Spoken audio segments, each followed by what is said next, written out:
All right. Oh, we got a blind pick game. Ladies and gentlemen, welcome to the SBL where we have made major mistakes. We're gonna get that game restarted real fast. Not as blind pick, but as tournament draft. But regardless, I'm AJ as Zero. I'm here with Thor and Cal, who I don't know if you can hear or not. I guess I should probably get that confirmed real Oh fast. Lord. They can. Okay, you cannot hear Cal. Cal's streaming for us as 30's on call for work right now. Thank you, Cal, for stepping in. This is what Uh, happens when we don't have 30. yeah, guys, we're fucked, dude. I've been getting people like questioning if this lobby was going to be made, like trying to take bans from the other teams for being behind, because we normally have 30 doing all this for us. So everyone, make sure to praise your commissioner for making sure this league runs smoothly because we are not him. Great thing this is the last season. Finally get And everything together and just end it like this. go out with the bang. You know what? I think we need more baddie for this playoffs, Starting streams late, half an hour, having it blind picked 2 or 3 times in a row, people not locking in bans, let's have it all for this wonderful playoffs. Yeah, so just trying to get. Oh, Thor dropped down. Oh yeah.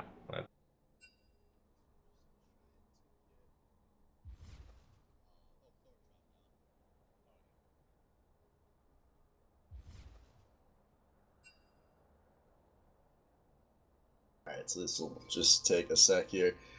Obviously, this would happen the day after the Battle for Azeroth launch, where I am praying for a swift and easy 3-0 from either of these teams so that I can get back to my work on the war front. Now, how is the war front going for you and the boys there, Swift? Well, we've got some representation for first 110s on our server, or sorry, 120s. Guys are just starting to get geared up today. I'll hopefully ding this morning, then start playing the game. Very nice, very nice. But fortunately for us, we're only a few seconds away from these guys playing the game because the draft is the game and we're into it. So we've got Back in Our Day going up against Table for Four. I hear you. In what should be an interesting matchup. I've been thinking about this match all week. I really think of the top 3 teams, this is probably the team that Table for Four wanted to see the least. I think they would have much rather played against Ornhub especially, but I think they even would have preferred playing against EGD than this team because there is one win condition for Table for Four, and it's Frag doing Frag things. And I think Mad Cow is the one top laner in the league that is most likely to make that not happen. Well, to be fair, the last time that this team did face up against Ornhub, it was quite the stomp in Ornhub's favor. I think their sporadic fighting is something that affects the teams that are more coordinated, as TFF just kind of pulls the trigger What's the worst no that reason. could happen? and it's sometimes hard to plan for that. But for Back in Our Day, they're also kind of that team that's able to just kind of thrive in chaos. So it's going to be interesting to see how these two teams kind of interact with each other. Yeah, the way to beating Back in Our Day is through the bot lane, and They disgrace the art of war. Probably not as likely to do that as some of these other teams.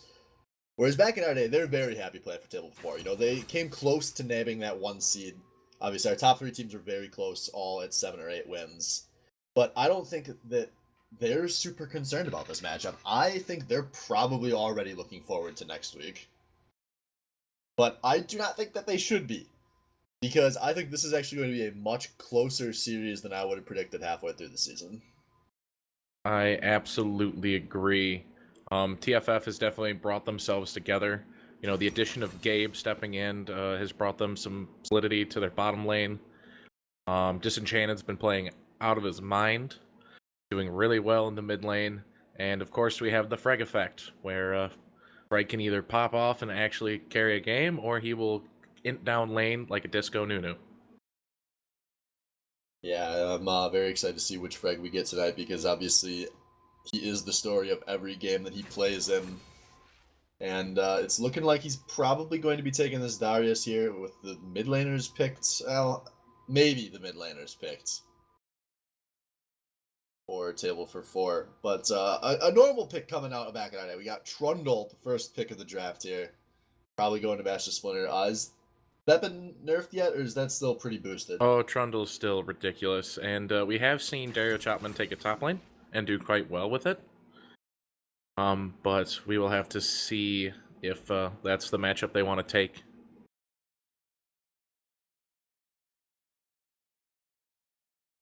It is interesting to see Frag take away the Chopman from Chopman himself. There will be blood in this top lane. Yeah, and all right, it's looking like it's going to be Urgot coming out in the top lane again. We've seen Mad Cow play this once already. Must feel good about the matchup. They ended up beating. I believe they beat BioD with the Urgot. Drawing a blank there on the team name. Alright, so brands to round out this first rotation of picks. Probably going down to the bot lane. Yeah, we've seen that double mage bottom lane do a lot of work before, if that's going to be the case. Yeah, and that's kind of been the go-to for this TFF bot lane as well, so it makes sense. And that's going to be pretty effective into an Ezreal. He's going to have a lot of difficulty trading into double mage, especially Salvo, who's not... He's not the best Ezreal we've ever seen. Yeah, that's not the... Ezreal's not the pick I think of when I'm thinking of Salvo, which I know has been said a lot this season, it seems like. Salvo has been very hit or miss. This bot lane for back in our day has been incredibly inconsistent. Pick up the Jhin for Salvo, as that was left open. He's done quite well on the Jhin in the past. End of the Yeah, it's kind of been his go-to. Maybe they want to give him something safer. Real quick here, the one big pick coming through the second round of bans, the Vel'Koz Ziggs taken away from Blabur, so I imagine they want to go for the Orianna here. I'm unsure as of right now, because they don't really have a way for the ball to get into the fight, unless Trundle just runs in. But we will have to see. Yeah, I don't think that's going to stop them. And I actually think it was a good ban targeting from TFF. Absolutely. There's not a good ball delivery, so of the big 3 Blabur picks, let the Orianna through. So we'll see. Maybe this is Blab's twice a season assassin game. But nope, there's the Orianna hover and a lock. I'm going to call it right now. That Poppy's going into the jungle for Zach. Yeah, that's what I would have assumed.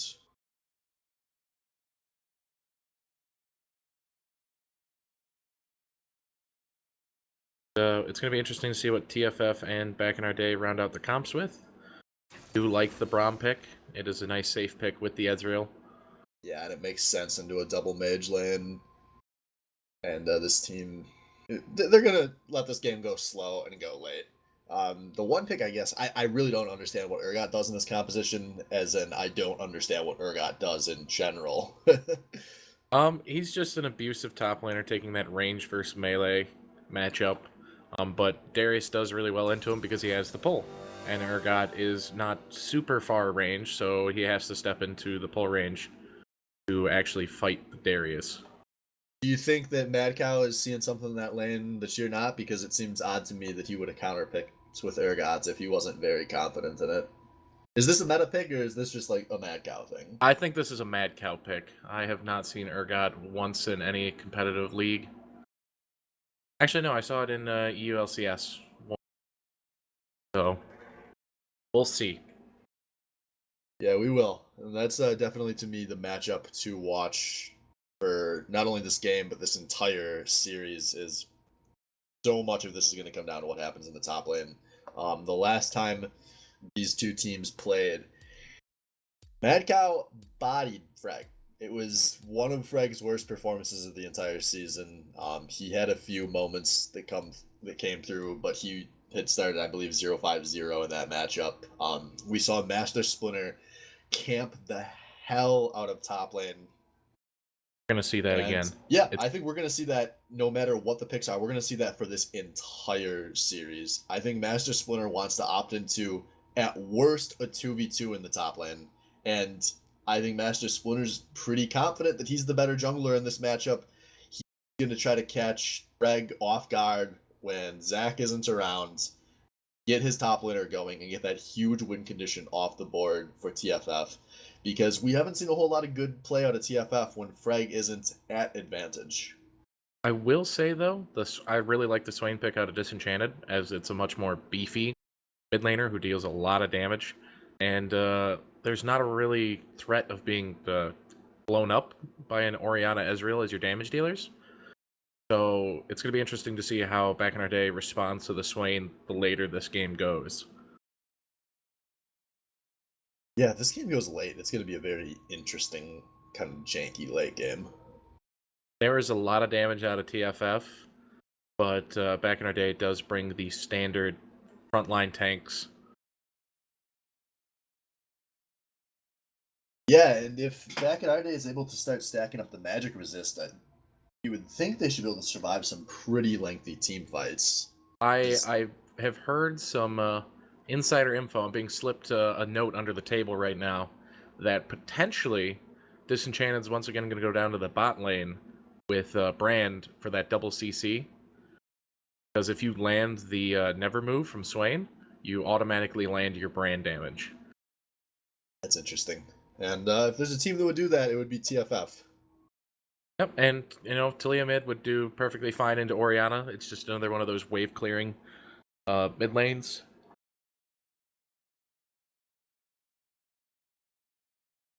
Yeah, I think Gabe would probably be fine in that 1v1. He's a very solid player.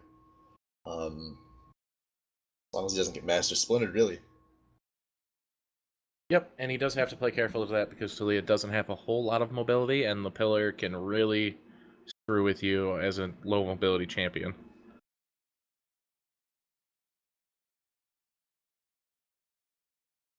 I wonder if there's going to be a level 1 since Back in Our Day has the Braum. TFF has tons of damage. Yeah, I would be so scared to face check into anything that TFF could toss out of a bush. I would be surprised.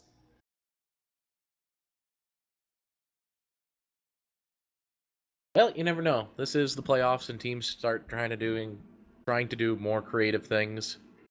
Yeah, and maybe more importantly, it's only game 1, so that if the absolute worst case scenario happens, it's not like a regular season where you're going to just lose the game off of it. You have to regroup and go into game 2. You know the mentality of most of these players, Swift. They tilt off the face of the earth after one loss. Unless you're Master Splinter. So, I think game 1s are huge for both these teams. Well, that's actually a good point, is all of these players on Back in Our Day are very, very battle-tested kind of League of Legends players. They've all played a lot of best of fives. These guys on Table for 4 have not played that much playoff experience. They had last week, but they've got guys in big roles on this team who've never played competitive best of fives before, as last week it was not a competitive best of 5. I'm actually really interested to see what happens as the series goes on. How does this team adapt in a tougher environment? Can they bounce back if they lose one, or especially if they go down like 1-2? Do they have the mentality to bounce back? Yeah, I'm not as concerned about Back in Our Day tilting. I agree. I just know that the communication from Back in Our Day will slow down as a lot of those players will become a lot quieter. Things start going south. For TFF, it's going to be really important to see how they would react to losing the game.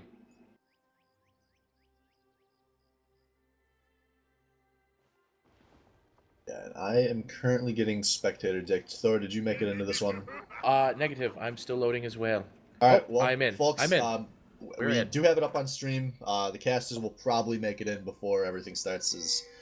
Or I'll let you take the reins for a All moment. right, So I'm so in. we do see the standard fan out from both teams. They're not risking anything as of right now. We have yet to see which lane those two mages are going to be going to for TFF. At this time, we do see Talia, Brand, and Poppy positioned in the jungle, and Swain will be going mid. So we'll be Talia, Brand in the bottom lane. So Gabe and Dan once again teaming up to take on Salvo and Mr. Scotchanaut. Standard leash on the bottom side of the jungle for both teams. Trundle taking his red and Poppy taking the blue. And a pretty standard start for both these teams. Currently here looking at the top lane, seeing that nice arcane comet damage from the Urgot against the Darius. Not too much going on for a level 1. Just general level 1 stuff going here. You see Trundle taking that first, making his way up the river. We might see Master Splinter go for something a little cheeky up here on Frag. Nope. That puts you behind in the jungle. Yep, and there's no way he's going to want to put himself behind. Oh! Nice stun out of Dan. Salvo. That's a lot of damage. That is... With Balls of Steel, holds onto his heel there. But he's going to be popping through everything he's got just to get under his tower. And guys, what is the story of bot lane this season? It's level 1s taking trades against level 2s. Yep, and Salvo and Scotch, some of the worst offenders. I mean, they've lost games because of that misplay. And that's going to put them behind here early. Salvo gonna have to play safe under his tower because this is a 2-mistake bot lane. You make 2 mistakes and you die. Absolutely. Luckily they didn't burn any summers, and we do see Trundle coming around in the mid lane with a nice wraparound with the pillar. He'll get the flash out of Swain. 3-minute flash, you know Master Splinter's coming back, so if we weren't sure before, we are now. Master Splinter going to ignore that bot lane to play the top half of the map. I think is an intelligent decision. Ezreal can farm safely with his Q and stay in that lane. Yes, I completely concur as we are going to see Freg put out some good damage here. He is chasing onto the He's Chopman. doing a lot of damage. He's looking for a kill. He's got the Ignite going down. Chopman flashes, but I think that was like Freg with the flash. Gets First the kill blood. under the tower. Really good job by Freg there. Saving his abilities. Another great stun out of Dan. Salvo is not respecting the skill shots right now. Yeah, Salvo has to be very careful. But back to Frag. That was, like you were saying during Champion Select, this might be an easy matchup for the Darius. And Mad Cow maybe just not respecting the Ignite. We've obviously seen that plenty of times this season as well. But meanwhile, in this bot lane, we got Splinter saying, alright, my top lane's bad. Let me come somewhere else. They're putting good damage down onto Dan, but I think he's going to make it out of this one. Yep, another flash burned. Yeah, and Salvo, heal? that was bad. That was really bad. We do see that back in our days, bottom lane is out of mana, but Dan walking into the bush against the Trundle will get pillared off. And there we go down. Kill on the Master Splinter. Assist gold didn't make it on the Scotch, who is playing very deep here. Showing you how it is to stand behind Braum as he beats on the Talia. We do see Killian coming down this way, but he's not gonna commit to anything. So, all right, 1-1 game. Most important player on each team has a kill already. Watch your step. This is some playoff League of Legends. It is in a pretty quiet game so far out of Killian. Usually is more active than this, trying to force something, and Poppy does have a decent early gank by proccing that W and then charging people into a wall or into your teammate.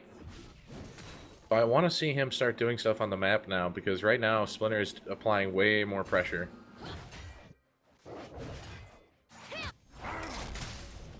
Looking like it's going to be a scuttle going over to back in Ide here. See Swain teleport back to the mid lane. down both of his summoners right now and won't be able to respond across the map if there's a fight. I actually want to take note of something that I can't believe I missed until just now, but Dario Chopman is also running Ignite in the top lane. I am not surprised, as he knows Frag's looking for a fight. It's better to take that Ignite with you than down immediately in damage. But that makes it even worse that he gave up the solo First Blood. Absolutely. Normally, Absolutely. the downside to Frag is that even when he gets rolling, you know, sometimes you can count on him to kind of taper off in the mid game, the late game, not have the teleport plays available. Back in our day, instead, opting to literally fight fire with fire, and it's costing him because now Frag is in total control in this top lane. He's got a big wave he's pushing right now that Dario Chopman can't even approach. This is not looking good for Dario Chopman. He should get close again in CS here, only being down probably 5 or 6. Last Frag keeps interrupting his CSing. Yeah, the Ignite's both coming back up, so Chopman's got to be very safe here. He will die very quickly. But meanwhile, in this mid lane, Master Splinter coming in, that Swain Flash not back up. The Shockwave coming out. The damage is slow but steady. Will it be enough? Meanwhile, in the top lane, Frag going for the tower dive. Oh, and and immune for a the second, jump. but no, gets killed by Chopman. Does the Ignite finish him? It No. does not. Wow. Bad tower dive costs Frag his life. So what we just witnessed there in the mid lane is what I was talking about. Swain is a very hard champion to kill. You need a lot of burst damage or a lot of consistent DPS to take him down, and Ezreal and Orianna won't be providing that come later in the game.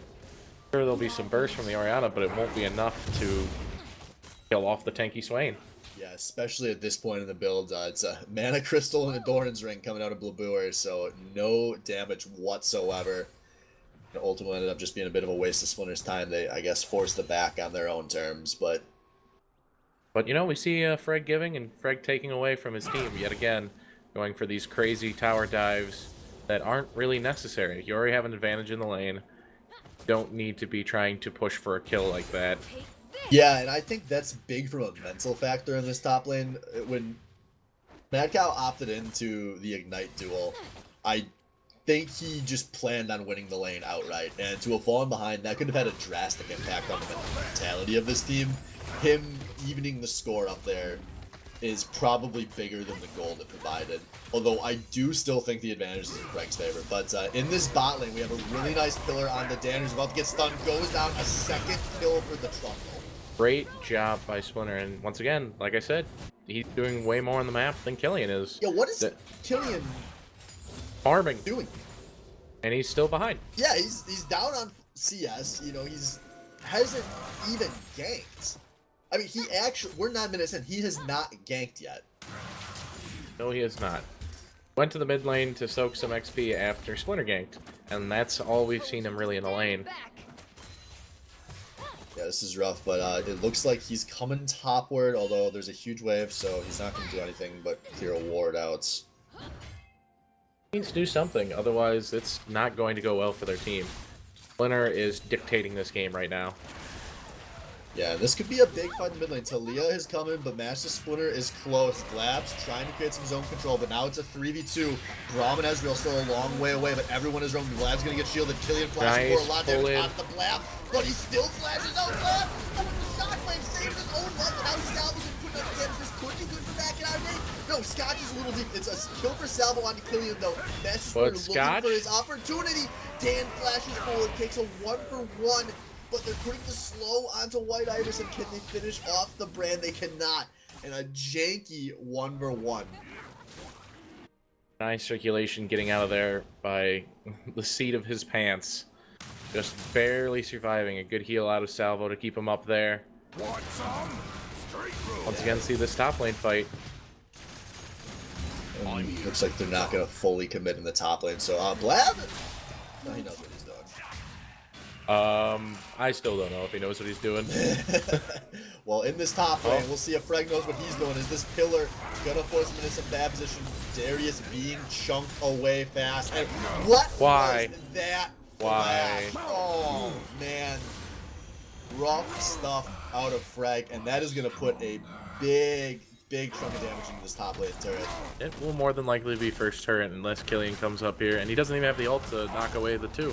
Well, I don't know for sure, because they still have to wait on a creep wave here, and if they want to back, it has to be now. Remember, they don't have teleports. Oh, never mind. Oh. No, maybe. They're like, wasting their time a little bit. They are going to go, they want to get the backs off instead of letting Killian and Frag establish lane control in a few minutes. But back to that mid lane fight while we have a quick second here. The big thing to note is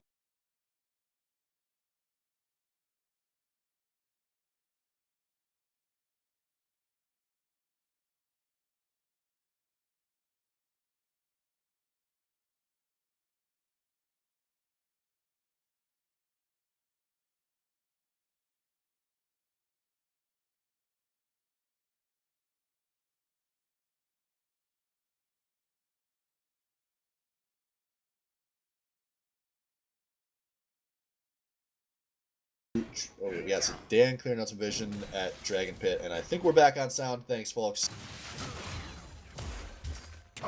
As Chopman Dodge out of Frag. And Ignite out of Frag as well, but he's going for that tower dive again.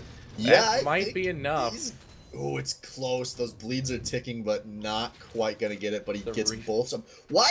Chopman, keep running. Chopman, keep running, please. Yeah. Chopman's not going to keep running. He's content to pop this one out and hope Freg goes for a tower dive. He's seeing if he can be the bait here. But in this mid lane, we got a nice knock into the wall. Vlad's going to take a lot of damage. No flash available. That's going to be a dead Orianna. Kill to the Swain. Now in this top lane, Freg trying to 1v1. Not able to. 3-1 Dario Chopman. This is going well for back in our day still. Even with the gank in the mid lane, they are getting their top laner ahead, so he will have split push pressure. You know, Trundle is doing a lot. They will get that first brick, while TFF will be content with taking the Colonel Dragon. Yeah, solid trade, but looks like it's not over as Talia's going to separate Scotchnaut. Was doing the stereotypical, I want to poke you over the Dragon Wall, bad play, and in the long term, costs him his life there. That is a fine trade for them, unless back in our day is able to take the second turret. Yeah, I don't think they will, but I am wrong, actually. Although they're going for the big play here. Disenchanted teleporting in behind, so we're going to have a 2v2 up in this top lane. And Dario Chopman is very low. They have just found the Swain. What can they do? Doesn't have ult, though. Yeah, they are just getting the hell out of this one. So it's going to be a kill over to the Swain. Master Splinter flashes out. And Disenchanted's starting to get big. Like you were saying early on, what does Back in Our Day do to kill Disenchanted? And it's going to get harder and harder here as he gets further ahead. There needs to be some Grievous Wounds bought, but it's not an item that Orianna really builds, or the Ezreal will build.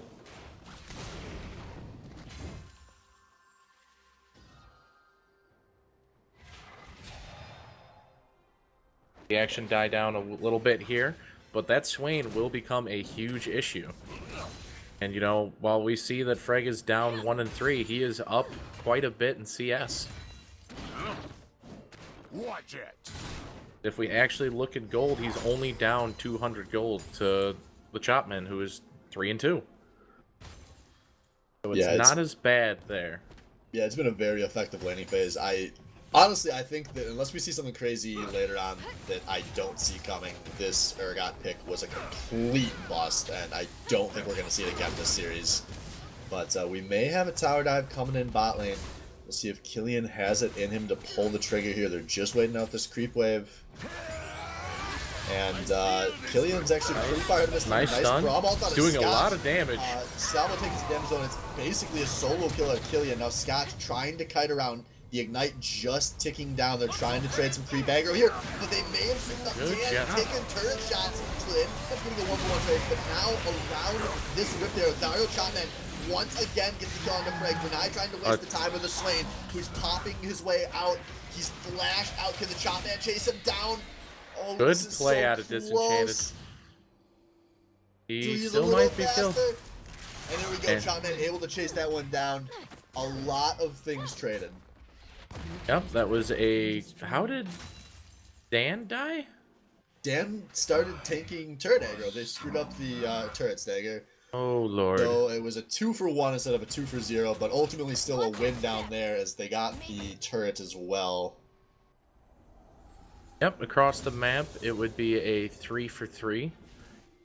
And Back in Our Day also picks up that Rift Herald, which will be good at taking one of those second-tier turrets in another lane, or maybe one of the first tiers, depending on if they want to set up for Baron. Yeah, looking like they're going to wait to drop it. I thought they might have used it in the mid, but they will not use it yet. And I think the mid game has officially arrived. Yep, and we do see a strong Talia and Swain coming out of TFF versus the dynamic duo of Splinter and Chapman.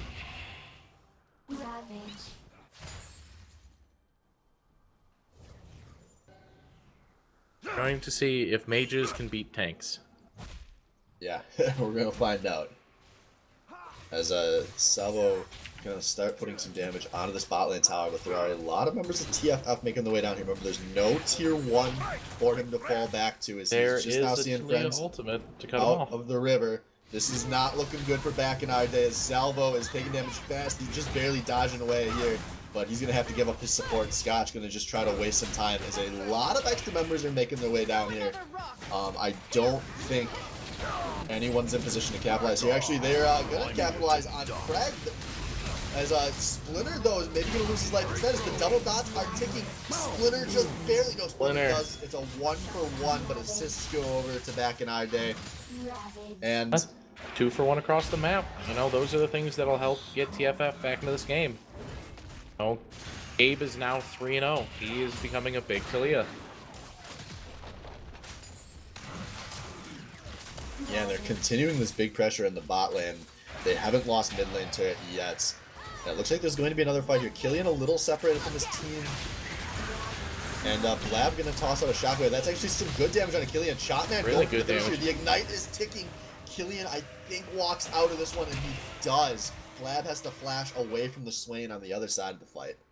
Not a horrible trade. You know, nobody ended up going down. You did get the flash from an eye circulation. So that will be important later on. Wayne is really good against immobile mages without flashes. V-lanes that never move, it is hard to get rid of them. Yeah, and I think TFF is pretty content with where this is at. For a game where Freg isn't in a great position, it's still probably better than it looks just because of the nature of these team fights. As they're going to put some damage on a Shotman, but the Rift Herald coming out in the bot lane.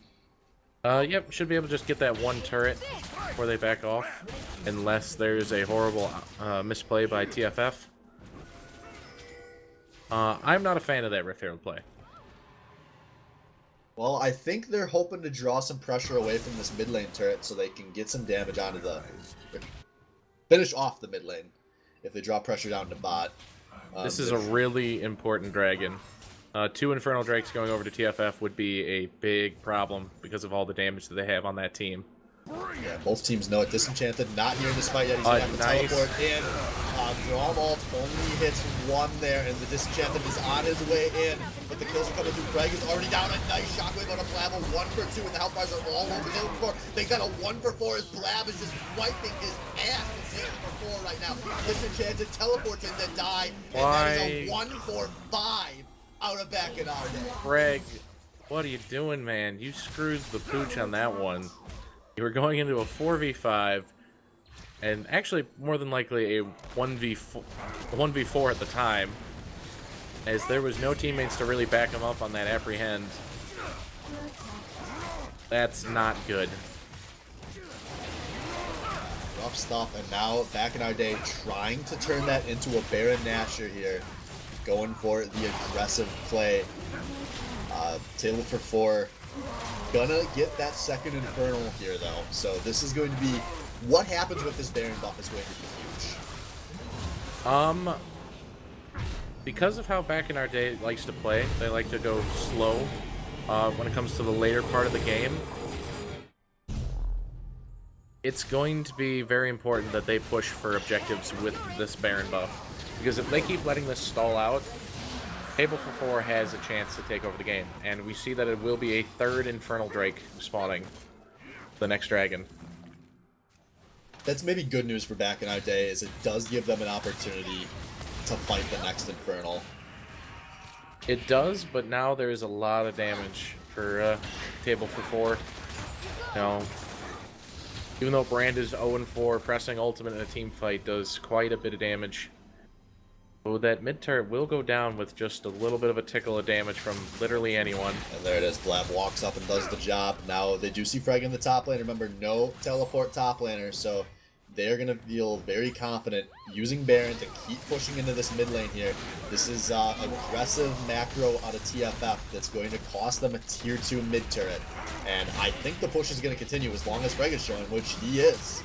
And actually some big damage on the shot, man. They're getting some very nice poke down. Talia ult has to be used defensively here, as Freg is still pushing. I do like the use of the Talia wall. If they don't give up this turret, it might be worth for them.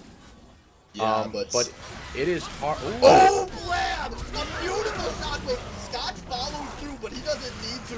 And Freg, you're split pushing, just cost your team your base as they open up with an inhibitor. They have a full Baron wave here. It's just a Swain and a Freg trying to hold the base. And I don't think they're going to be able to do it, as these turrets are going down very fast. We already have one Nexus turret down back in our day. What incredible macro to close this one out. They're going to try to get the kills here, but they need to finish off that turret. That turret has one hit. Now the turret finally down.